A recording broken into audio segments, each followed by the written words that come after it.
Hi everyone, welcome to this video tutorial. I'm going to discuss design, one of the menu in our Microsoft Word.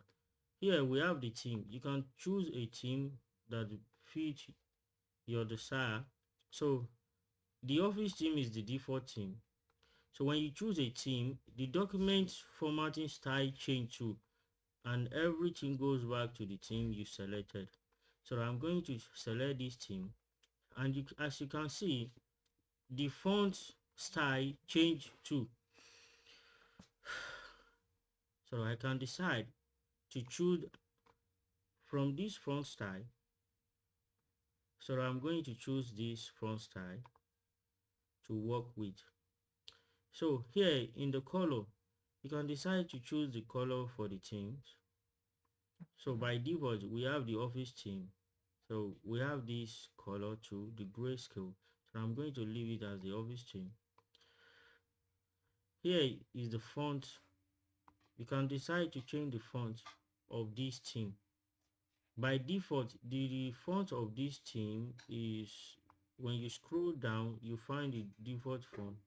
So I'm going to change the default font to this font. Then I'm going to set this to no paragraph spacing. Can you see? So I'm going to change the effect. I can select any of these effects. So I'm going to leave it as the office. Now, after all this setting, I can set this as default. So what it means is that anytime I open a document, all this setting will be the default setting for any document. So moving forward, watermark. Let's see watermark. If you want to apply a text underneath your text on a page, like what we usually see, a confidential, it will appear in the background of each page. So you can choose from any of these. Do not copy or confidential, or you create your own custom watermark. So let's go to custom watermark to create our custom watermark. Now we can have a picture watermark or a text watermark. So I'm going to start with the text watermark. Then the text I want to put is that this is my copyright. So the font that I selected earlier is Georgia, and the size is auto. So it is system that we adjust the size to fit in the paper. So let's leave it as auto, and the color is this. Yes, it's fine. So, and I'm going to check this semi-transparent. So the layout is diagonal. Yes, it's okay. So once you change it to horizontal, you can select the horizontal. So let's apply. So when you apply, it's display. Then you close this. As you can see, it is display under the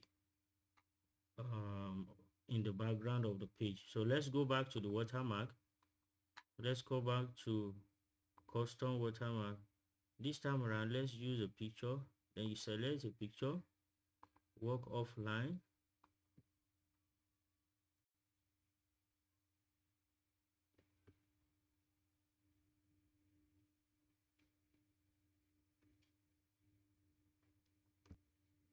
Okay, now select this picture, click insert.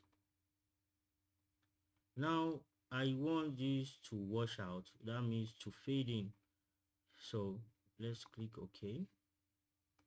So when you come down, you can see the picture in the background. This is useful when you are doing letterhead paper. So let's move to, okay, before we go to page color, if you want to remove the watermark, you can easily remove it from here by click remove watermark to remove the watermark. So I'm going to leave it there and move to the page color. So you can decide to change the color of the page. Can you see?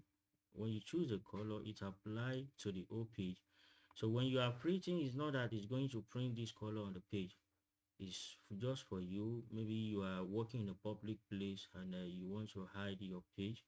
You can decide to change the page color to black or change it to any other color of your choice. So you can easily work conveniently. You can get more color from here to select. So let's move forward. We are coming to the page borders. So we've worked on this page border on the insert menu. So let's me brush over it again. So if we want to have a page border, this is going to border the whole page from the left, top, right, or center. So you can decide to pick from any of the design. Then you can apply, as you can see, it apply to the whole document. So if I want to apply to this section only, I select this section. If I'm going to apply to the first page or the whole document, then you save. So as you can see, we are done with our design. Thank you, and see you on the next video tutorial.